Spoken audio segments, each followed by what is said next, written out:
Now, welcome back to the YouTube channel. And in case this happens to be your first time here, before we start the Jamaican National 2024 trials, please, in case this happens to be your first time on the YouTube channel, do me a favor to make sure you like this video and also subscribe to the YouTube channel. Now, the Jamaican National trials is coming up next week, from the 27th, I think, to the 30th of June, and it's going to be exciting. It's going to be amazing. It's going to be marvelous. So, in this video, what I'll be focusing on is the female 100 meters prediction at the Jamaican national trials. Yes, there is going to be a lot of competitions, but I just want to focus on this 100 meters.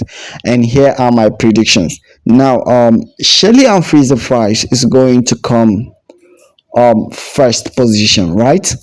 She's going to take the first position at the Jamaica National Trials. Mind you, this is just my mere prediction for the Jamaica National Trials.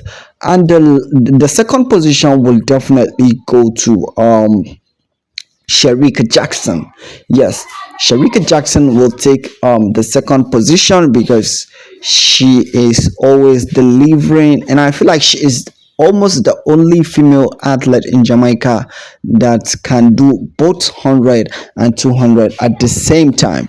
So definitely she is going to have a chance to come on top um at the Jamaican National Trials. Now, the next female sprinter that would take the third position is either Elaine Thomson Herah or any upcoming sprinter from Jamaica.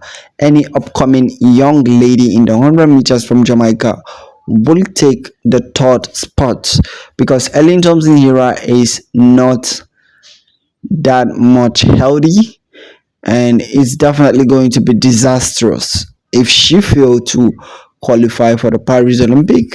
It's going to be disastrous. It's going to be sad. It's going to be.